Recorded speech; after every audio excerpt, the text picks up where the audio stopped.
आपका non periodic function है। Signum of x का ग्राफ भी आपका सिंपली नॉन पीरियोडिक फंक्शन है। तो लास्ट स्टेटमेंट मैंने उसमें यही बताया था आपको कि अगर एफ एक्स और जी एक्स आपके नॉन पीरियोडिक है तो इसका मतलब दो फंक्शंस के कंपोजिट फंक्शन नॉन पीरियोडिक है, तो ओवरऑल कंपोजिट फंक्शन मे और मे नॉट बी पीरियोडिक।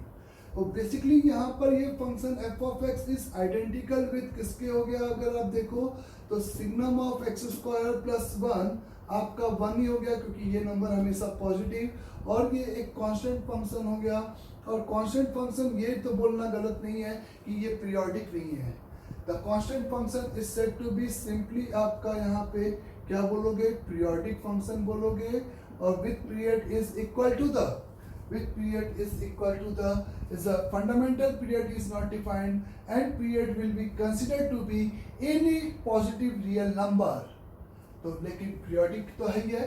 तो एफ एक्स और जी एक्स मतलब कि कंपोजिट में दोनों फंक्शन नॉन पीरियोडिक होते हुए भी ओवरऑल फंक्शन आपका सिंपली क्या रख सकता है, इज अ पीरियोडिक हो सकता है। ओवरऑल फंक्शन आपका सिंपली यहाँ पर एक पीरियोडिक हो सकता है। ये बात सभी को क्लियर हो गई होगी। नाउ अगर अपन को एफ ऑफ एक्स इस तरीके से दे रखा है, is a F one of x is a plus f2 of x है ना, या माइनस या इनटू या डिवीजन, मतलब दो फंक्शंस का मल्टीप्लिकेशन डिवीजन। और इस तरह से अगर आपको लेकर एक नया fx बनाया जाए तो अब मेरा कहना है कि if f1x is periodic with period t1 is a f1x is periodic with period t1। कि आपने इंडिपेंडेंटली f1x को देखा तो वो एक पीरियोडिक है विथ पीरियड t1 का फंडामेंटल पीरियड। f2x एक फंक्शन है जो कि पीरियोडिक है विथ फंडामेंटल पीरियड t2 का। तो आप fx के बारे में क्या स्टेटमेंट लिखोगे, क्या fx को आप बोलोगे कि हमेशा पीरियोडिक होगा या हमेशा इज द नॉन पीरियोडिक होगा।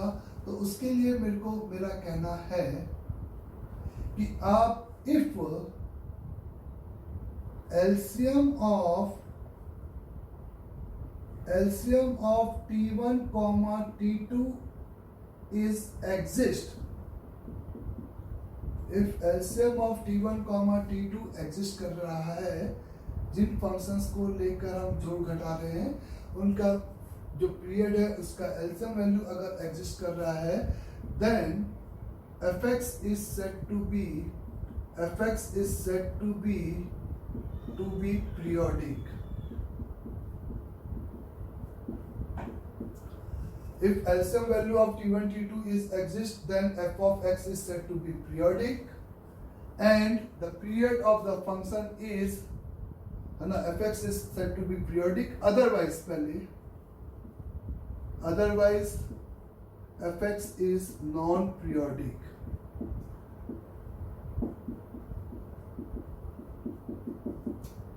अगर t1 और t2 का एलसीएम वैल्यू एग्जिस्ट करेगा तो f ऑफ x का जो है वो आपका पीरियोडिक होगा, और अदरवाइज नहीं तो वो फंक्शन क्या होगा, नॉन पीरियोडिक, अगर LCM value does not exist करेगी तो। क्लियर। एलसीएम वैल्यू बेसिकली क्या होता है, एलसीएम वैल्यू क्यों मैंने बोला ये आप थोड़ा सा फील कर लेते हैं, पहले इस स्टेटमेंट को कंप्लीट करते हैं कि क्या बोलना चाहते हैं। LCM value basically LCM of a comma B is a क्या कहते हैं, least number, is a least number which is divisible by है ना, is a a and b both. किसी भी दो नंबर का एलसीएम वैल्यू बेसिकली वो नंबर होता है जो कि a और b से दोनों से क्या होता है, डिविजिबल होता है। फिर आपका एचसीएफ होता है, या आप एचसीएफ बोलो या ग्रेटेस्ट कॉमन फैक्टर क्या होता है, जीसीएम बोलो, a कॉमा बी है ना। Highest common factor. Highest common factor वो नंबर हाईएस्ट नंबर होता है या ग्रेटेस्ट नंबर होता है, is the greatest number which can divide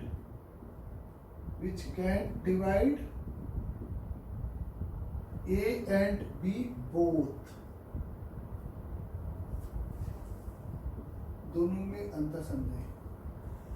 हम 2,3 का एलसीएम वैल्यू 6 इसलिए बोलते हैं क्योंकि 6 वो सबसे छोटा नंबर है जो कि 2 से डिवाइड, अगर इसको 2 से डिवाइड करूंगा तो देखो रिमाइंडर 0, 3 से डिवाइड करूंगा तो डिवाइडेड बाय 3 तो रिमाइंडर 0। और इससे बड़े नंबर भी ऐसे होंगे जो कि 2 और 3 दोनों से डिवाइड होंगे, 12 है, 18 है एंड सो ऑन। लेकिन ये सबसे छोटा नंबर है जो कि 2 और 3 दोनों से डिवाइड होगा। The least number which is divisible bye A and B both is divisible by A and B both। ठीक है बच्चों, यहाँ पे और यहाँ पर ये can divide A and B both, जो कि A और B को क्या कर सके, डिवाइड कर सके। आप HCF of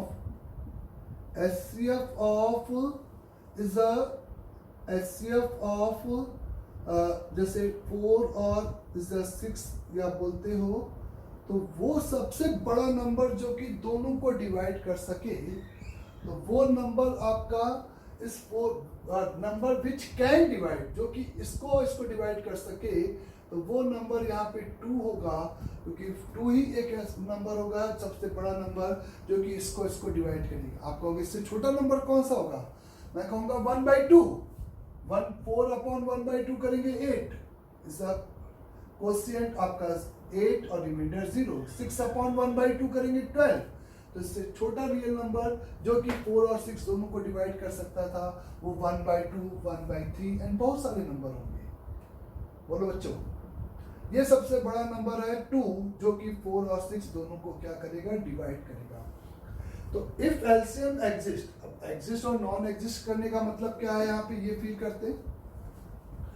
आपको मैंने एलसीएम ऑफ इज अ 2π, 3π बोला, तो आप मेरे से कहोगे कि एक ऐसा नंबर जो कि 2π और 3π दोनों को क्या कर दे, दोनों से डिवाइड हो बाई, तो यानी कि डिवाइड हो मतलब कि रिमाइंडर आपका नहीं आना चाहिए और क्वोशिएंट आपका एक इंटीग्रल वैल्यू आनी चाहिए।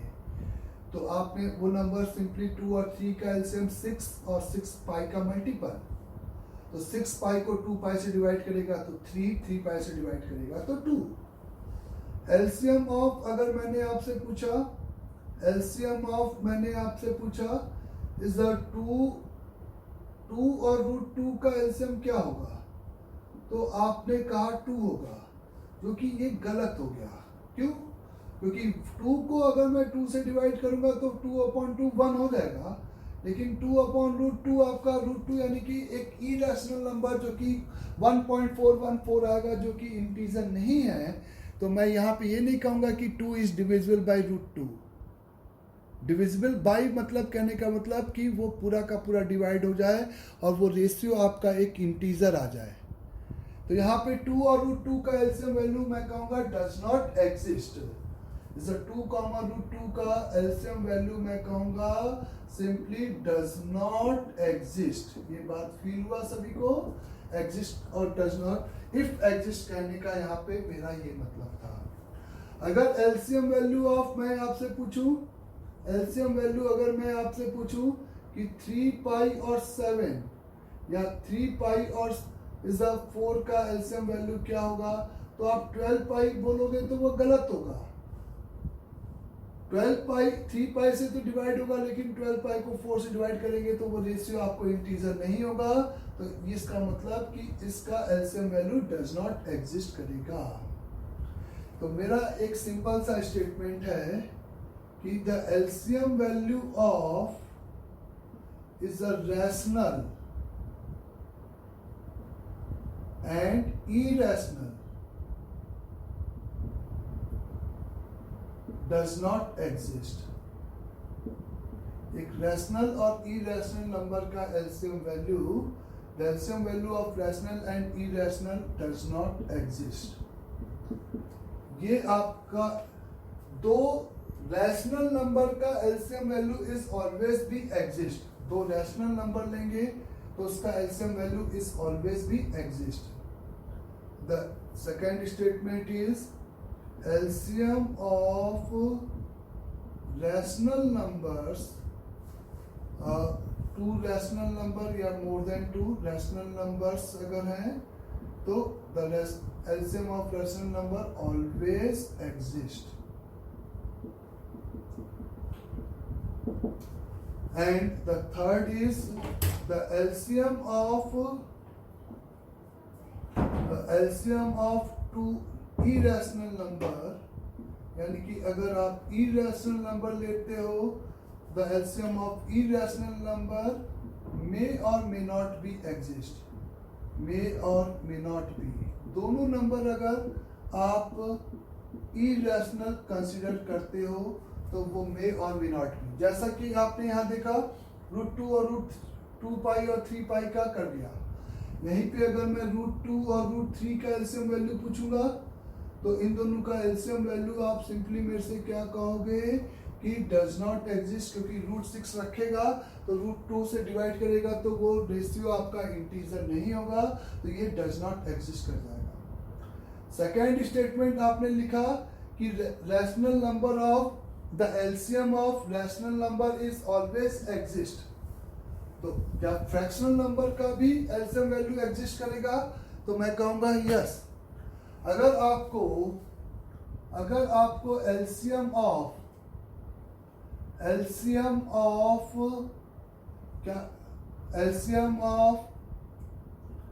P1 by Q1 ऐसे फ्रैक्शन फॉर्म में है, P2 by Q2, P3 by Q3 and so on. अगर ऐसा कोई नंबर दे रखा है इस फ्रैक्शन फॉर्म में और उसका LCM वैल्यू पूछा जा रहा है तो वो LCM वैल्यू आप मेरे से बोलोगे कि इस LCM value of this is equal to the LCM of, उसके लिए आप क्या काम करोगे, LCM of P1, P2, P3 का तो आप LCM लोगे और नीचे वाले रेशियोज का आप SCF लोगे. अच्छा बच्चों, जहाँ LCM है वहाँ SCF भी स्टेटमेंट सही है. LCM of rational and irrational की जगह पे SCF ऑफ दिस भी वही सेम चीज है. SCF of Q1, Q2, Q3, इस रूल के अकॉर्डिंग हम इसका LCM वैल्यू निकाल सकते हैं. कैसे? क्योंकि आपने कहा कि वो सबसे छोटा नंबर जो कि LCM इन सब का लेना है, यानी कि वो आपका P1 by Q1 से भी डिवाइड होगा, ये एक इंटीजर आएगा. P by Q आपका P2 by Q2 से भी डिवाइड हो रहा होगा, ये एक इंटीजर है. यानी कि P एक ऐसा नंबर होगा जो कि P1 से डिवाइड होगा, क्योंकि भाई P को Q तो डिवाइड नहीं कर सकता यहाँ पे, क्योंकि ये तो प्रॉपर फॉर्म में है. P आपका P1 से डिवाइड होगा, P आपका P2 से, इसलिए P आप जो चूज कर रहे हो वो P1, P2, P3 का क्या ले रहे हो, LCM. और Q1 by Q हो गया, ये Q2 by Q हो गया, ये Q3 by Q हो गया. तो यानी कि Q आप ऐसा नंबर चूज कर रहे हो जो कि Q1, Q2, Q3 सभी को डिवाइड कर रहा है, यानी कि SCF कंसिडर करोगे. मतलब जैसे अगर मैंने आपसे कहा कि 2 पाई by 3 comma is 5 pi by 6 अगर दो नंबर है और उसका तुम्हें LCM वैल्यू चाहिए, तो इसका LCM वैल्यू निकालने के लिए तुम मेरे से क्या कहोगे कि यहाँ पर 2 पाई by 3 तो 2 पाई और 5 पाई का LCM दोनों इरेशनल है, लेकिन दोनों पाई के मल्टीपल है, तो 2 और 5 का 10 होगा और 10 पाई इस दोनों का LCM हो जाएगा न्यूमरेटर नंबर्स का. 3 और 6 का SCF यहाँ पे कितना आ जाएगा, 3 आ जाएगा. तो 10 पाई by 3 इन दो नंबर का सिंपली यहाँ पे क्या हो जाएगा बच्चे, LCM वैल्यू हो जाएगा. ये बात क्लियर सभी को? तो मैंने यहाँ पे आपको एक स्टेटमेंट कहा कि अगर LCM वैल्यू ऑफ T1 और T2 एग्जिस्ट करेगा, LCM value of T1 and T2 अगर एग्जिस्ट करेगा, तब f ऑफ x आपका एक पीरियोडिक फंक्शन होगा, अदरवाइज f ऑफ x आपका नॉन पीरियोडिक फंक्शन होगा. ये बात क्लियर सभी को यहाँ तक? तो क्यों ऐसा? पहले तो आपने यहाँ पे देखा कि एलसीएम वैल्यू कैसे कैलकुलेट करनी है और एलसीएम वैल्यू कब एग्जिस्ट नहीं करेगी, ये सारी कहानी सभी को क्लियर हो गई। यहाँ पे अगर फ्रैक्शनल नंबर्स है इस तरीके से हम एलसीएम निकालेंगे, ये clear. Basically LCM value, late assume कि एलसीएम वैल्यू आपका एग्जिस्ट करने पर आप क्यों बोलते हो कि फंक्शन आपका पीरियोडिक है? लेट अज्यूम एक बार यहाँ पर है ना बच्चे, आप कह रहे हो ना कि एलसीएम वैल्यू एग्जिस्ट करेगा तो फंक्शन आपका पीरियोडिक होगा। तो बेसिकली अगर एलसीएम वैल्यू ऑफ, लेट यहाँ पर LCM value of is a t1 t2 आपका क्या है, t के बराबर है।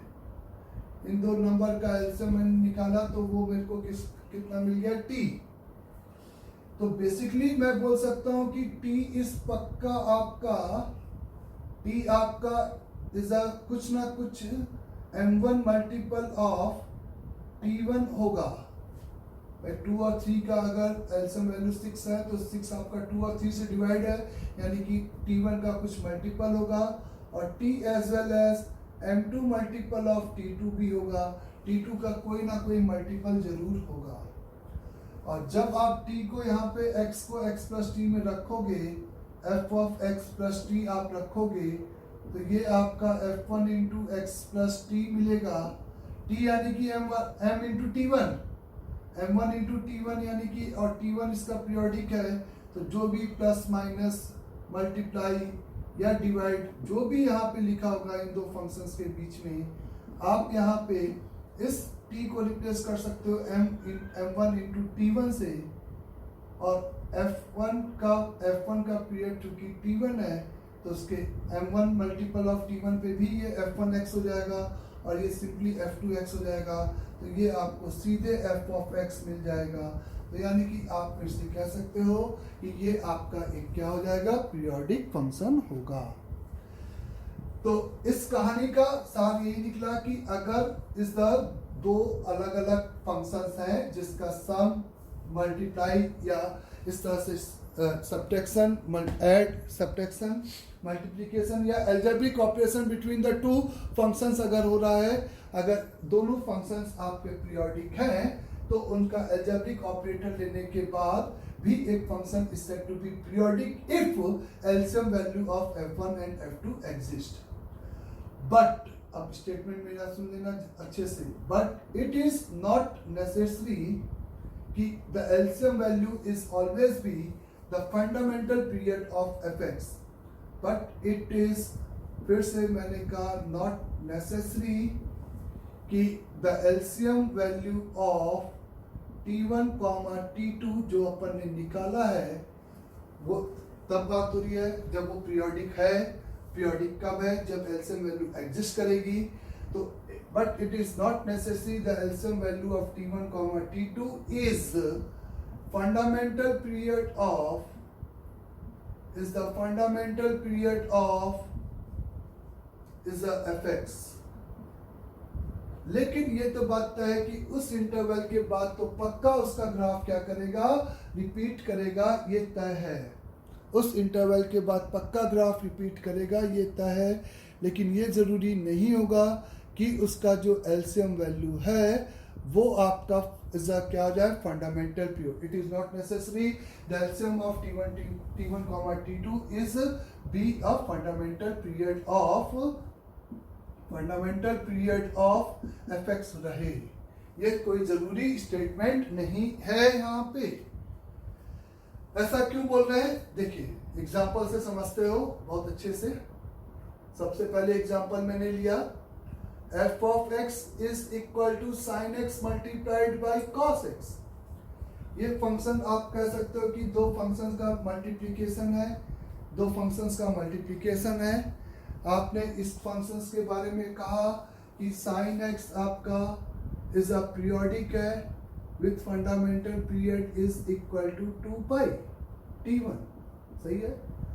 इस cos x इंडिपेंडेंटली तुम चेक किए तो cos x इस फंडामेंटल पीरियड आपका कितने का है, cos x आपका फंडामेंटल पीरियड आपका कितने का रख रहा है, 2 पाई। 2 पाई और 2 पाई का एलसीएम वैल्यू, 2 पाई और 2 पाई का एलसीएम वैल्यू, ये तो इंडिपेंडेंट हुआ। तो LCM of T1 comma T2 यानी कि एलसीएम वैल्यू आपका कितना आया, एलसीएम इज इक्वल टू आपका कितना आया 2 पाई। यानी कि ये बात तय है कि अगर एलसीएम एग्जिस्ट किया है तो एफएक्स आपका पीरियोडिक होगा, ये तय है।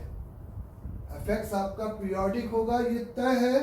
अब वो जो नंबर आया एलसीएम, वो not necessary to be fundamental period.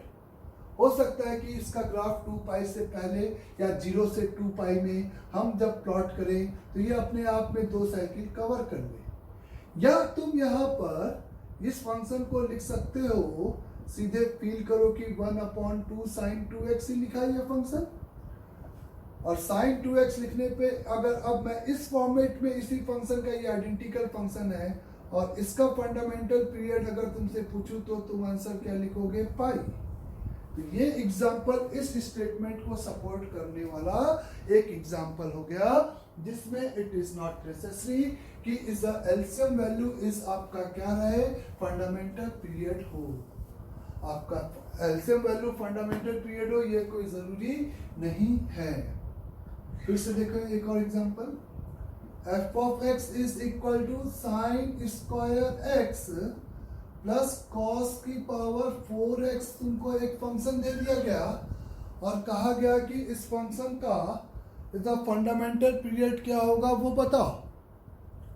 तो साइन स्क्वायर x का, जो कि साइन x का 2 पाई और स्क्वायर का निगेटिव पोर्शन ऊपर जाके आप साइन स्क्वायर का फील करोगे इंडिपेंडेंटली, तो इसका आपको 2 पाई पीरियड मिलेगा, कहीं से भी गलत नहीं होगा। इसका आपको 2 पाई का पीरियड मिलेगा, ये स्टेटमेंट भी गलत नहीं होगा। एलसीएम ऑफ 2 पाई और 2 पाई आपका एग्जिस्ट करेगा और एलसीएम वैल्यू एग्जिस्ट किया यानी कि एफएक्स एक पीरियोडिक और ट्रिग्नोमेट्रिक फंक्शन है, तो ऑब्वियस है पीरियोडिक फंक्शन होगा, तो 2 पाई का ये पीरियोडिक रखेगा। एलसीएम वैल्यू अगर 2 पाई है तो अब 2 पाई से छोटा इसका पीरियड होगा या नहीं। एक तरीका है कि हम इसका ग्राफ बनाते इन द इंटरवल 0 से 2 पाई लेंथ में, और वो ग्राफ अपने आप में अगर इधर 2 या 3 साइकिल रिपीट कर लेता है या कितनी भी साइकिल रिपीट करता तो उससे डिवाइड करके हम उसका फंडामेंटल पीरियड वहां पे डिफाइन कर सकते हैं। नाउ यहाँ पे अगर अपन बात करेंगे कि यहाँ पर, तो इसको अगर हम इसका आइडेंटिकल फंक्शन लिखने की कोशिश करें तो देखो बच्चों, f of x is equal to 1 minus का cos square x plus cos की पावर 4x, ऐसा लिखा। 1 minus cos square x common निकाला तो 1 माइनस cos स्क्वायर x यानी कि sin स्क्वायर x आ जाएगा। 1 minus 1/4 multiplied by sin square का 2x आ जाएगा बच्चे का। और यहाँ पे अगर sin स्क्वायर को हटाना चाहते हो तो 1 माइनस 1/4 मल्टीप्लाइड बाई 1 माइनस का cos का 4x डिवाइडेड बाई 2 आ जाएगा। तो इस पूरे को सिंप्लीफाइड करेगा तो ये cos 4x के फंक्शन के आइडेंटिकल है, तो इसका हम कह सकते हैं कि 2 पाई अपॉन 4 यानी कि is a pi by 2, basically इसका फंडामेंटल पीरियड होगा। इसका पाई बाई 2 बेसिकली कितना होगा, फंडामेंटल पीरियड होगा। ये इसके आइडेंटिकल फंक्शन से तुमने सोचा, या तुम्हें इसका 0 से 2 पाई लेंथ में ग्राफ बना के फील करना पड़ता, लेकिन अगर ट्रिग्नोमेट्रिक फंक्शन है तो इस तरह से क्लब होके वो आइडेंटिकली यहाँ पर उसका फंडामेंटल पीरियड आपको कितने के बराबर देगा बच्चे, पाई बाई 2 के बराबर इस तरीके से प्रोवाइड करेगा। तो सम ऑफ द या कोई भी आपका फंक्शन है तो इस तरीके से आप मेरे से बोल सकते हो कि उसका जो फंडामेंटल पीरियड है वो इस तरह से चेंज हो सकता है, एलसीएम वैल्यू से छोटा नंबर भी हो सकता है। लेकिन अगर ये ऐसा हमेशा ज़रूरी नहीं है, और हमेशा ज़रूरी नहीं है कि इसका फंडामेंटल पीरियड इस तरह से बदलेगा ही, तो आप यहाँ पर ग्राफ से अगर ग्राफ बना पाते या आइडेंटिकल फंक्शन से ये बात चेक कर सकते हो। क्लियर सभी को यहाँ था ना? आगे सॉरी, बच्चों एक बात भूल गया कि इसका ये फंडामेंटल पीरियड इंडिपेंडेंटली पाई होगा और एलसीएम वैल्यू पाई आएगा, ये सही कर लेना। और लेकिन फंडामेंटल पीरियड π/2 होगा, ये बात क्लियर है। ठीक, आपको यहाँ पर इस तरीके से एक और कॉन्सेप्ट मैं बता रहा हूँ कि आपको यहाँ पे f1x plus f2 of x plus f3 of x मान लेते हैं, ऐसा एक फंक्शन दे रखा है। एक आपको एक ऐसा फंक्शन दे रखा है f1x plus f2x plus f3x f of x बराबर, और आपको यहाँ पर इस सम ऑफ द फंक्शंस में इंडिपेंडेंटली ये फंक्शन आपका पीरियोडिक है विद पीरियड t1 का, ये फंक्शन आपका पीरियोडिक है विद पीरियड t2 का, ये फंक्शन आपका पीरियोडिक है विद पीरियड t3 का। और इनफैक्ट यहाँ पर आपने देखा कि t1, t2, t3 ये जो नंबर्स हैं उनका LCM value of t1, t2 exist कर रहा है और वो t के बराबर है, लेट एज्यूम। तो अभी तक अपन ने ये करा कि f of x must be, अगर एलसीएम वैल्यू एग्जिस्ट कर रहा है तो f ऑफ x एक आपका पीरियोडिक फंक्शन होगा, f ऑफ x आपका एक पीरियोडिक फंक्शन होगा विथ आपका period is equal to the t के बराबर होगा। f ऑफ x आपका सिंपली एक पीरियोडिक फंक्शन होगा with period is equal to किसके बराबर होगा, t के बराबर होगा। But t is not necessary to be a fundamental period. हो सकता है कि उससे छोटे इंटरवल के बाद ये ग्राफ अपने आप में क्या कर जाए, रिपीट कर जाए। लेट एज्यूम कि अगर if a real number k exists such that, सब सुनना, ये हीट एंड ट्रायल से k अपन चूज कर रहे हैं, ये बाय हीट एंड ट्रायल,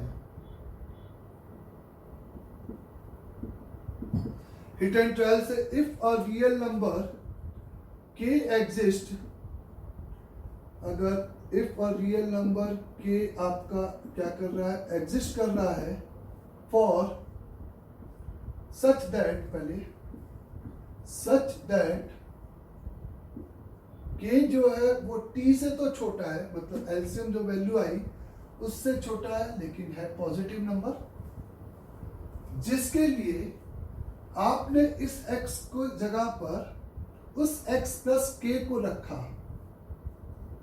तो ऑब्वियस है ये आपको f1x तो वापस नहीं करेगा, अगर एलसीएम है तो इट्स नॉट नेसेसरी कि ये आपका f1, लेकिन x को जब आपने इस पहले वाले फंक्शन में x प्लस k से रिप्लेस किया किसी भी एक फंक्शन में, तो आपने देखा कि वो फंक्शन दूसरे फंक्शन में बदल गया, मतलब x को क्या रखने पे, x प्लस k रखने पे, as well as and f2 में आपने इस प्लस में जो दूसरा फंक्शन लिखा है एडिशन में, उसमें x को x प्लस k से रिप्लेस किया, तो ये आपका नेक्स्ट फंक्शन में बदल गया उसके। और लास्ट वाले फंक्शन में आपने x को x प्लस k, ये ऑब्जर्वेशन से बोल रहे हैं, अगर आपने x को x प्लस k से रिप्लेस किया तो ये आपका f1x इसमें बदल गया। तो आप मेरे से कह सकते हो कि इन तीनों का सम अगर करते हो तो वो आपको f of x plus k मिल जाएगा इधर, और इधर आपको इन तीनों का सम ही वही fx, तीनों का सम है, नीचे प्लस साइन है। तो यानी कि आप मेरे से बोल सकते हो कि बाय हीट एंड ट्रायल अगर एक नंबर में k ऐसा देखूं जो कि t से छोटा है, जिसके लिए ये कांस्टेंट आपका फुलफिल हो रहा है, तो आप मेरे से कह सकते हो the k is become maybe the fundamental period। मे क्यों लगाया, हो सकता है कि k से छोटा नंबर k डैश हो जो तुम नहीं देख पाए, k से छोटा नंबर k डैश है जो कि तुम नहीं देख पाए इस तरीके से। तो k इज मे बी आपका यहाँ पर क्या होगा, फंडामेंटल पीरियड, लेकिन उस केस में t तो हम फंडामेंटल पीरियड नहीं बोलेंगे, ये बात क्लियर है। तो अगर कोई fx इस बात को सेटिस्फाइड करता है तो उसका जो फंडामेंटल पीरियड है वो इस तरीके से आपका सिंपली चेंज हो जाएगा। ये बात आप समझिए। कहने का मतलब यहाँ पे बच्चे कि f1 fx दे रखा है। जैसे एक एग्जांपल से मेरी बात समझो, आपको मैंने दे रखा है मॉड का साइन x प्लस मॉड का cos x। f of x is equal to mod का साइन x प्लस मॉड का कॉस x एक फंक्शन दे रखा है इस तरीके से, और इस फंक्शन के फंडामेंटल पीरियड होने की बात कहा। तो आपको इस फंक्शन का पीरियड यानी कि t1 जो है वो पाई है। इस फंक्शन का फंडामेंटल पीरियड इसके खुद के ग्राफ से पाई है इंडिपेंडेंटली। एलसीएम वैल्यू यानी कि जो मैंने t नंबर एज्यूम किया था वो यहाँ पे पाई है। पाई और पाई का एलसीएम एकदम सही। तो इसका ग्राफ 0 से पाई में जैसा होगा वही पाई से 2 पाई में होगा, 2 पाई से 3 पाई में होगा एंड सो ऑन। ये कहना बिल्कुल भी गलत नहीं है, लेकिन इस पाई को हम उस फंक्शन का फंडामेंटल पीरियड बोलें ये कहना गलत है। वो इससे छोटे नंबर में भी क्या हो सकता है अपने आप में रिपीट कर सकता है। मैंने ये बोला एलसीएम वैल्यू के अलावा। तो अगर हम पाई से छोटा नंबर ऐसा नंबर देख ले जिसमें हम इस x को x प्लस के से रिप्लेस करें और ये फंक्शन इस फंक्शन में बदल जाए, तो आप साइन को कॉस में बदलना चाहते हो तो x की जगह पे x प्लस 30 रखने पे तो ये इसमें नहीं बदल जाएगा। ये फंक्शन और ये फंक्शन आपका आइडेंटिकल तो नहीं हो जाएगा। तो यहां पर आप मेरे से कहोगे sine over is x plus, अगर आप पाई बोलोगे mod of sine x plus pi by 2 अगर बोलोगे, x को अगर आप x प्लस पाई बाय 2 से रिप्लेस करोगे, अगर आप x को x प्लस पाई बाय 2 से रिप्लेस करोगे तो ये आपका इक्विवेलेंट हो जाएगा is a mod of cos x के। यानी कि f1 में मैंने हीट एंड ट्रायल से x को x प्लस पाई बाय 2 से रिप्लेस किया। पाई बाय 2 ही क्यों चूज किया, इसमें मेरे ख्याल से आपको डाउट नहीं होना चाहिए क्योंकि साइन को कॉस में बदलना था। साथ में f1 f2 में f2 f3 है नहीं, लेकिन f2 f1 मतलब पूरा साइक्लिक रोटेशन होगा तभी एडिशन सेम आएगा। यहाँ पे अगर मैं x को x प्लस पाई बाय 2 से रिप्लेस करूंगा तो ये आपका माइनस का cos x होगा। मॉड है तो ये आपका cos लगाओ यहाँ पे cos, इस वाले फंक्शन में x को x प्लस पाई बाय 2 से रिप्लेस करोगे तो ये आपका sin x आ जाएगा। क्लियर यहाँ तक? तो ये बात क्लियर कि x की जगह पर x प्लस के चूज करने पर आपका ये फंक्शन इसमें और ये फंक्शन इसमें बदल गया, तो इसलिए इस k की वैल्यू आपकी पाई बाय 2, और पाई बाय 2 से छोटा नंबर तो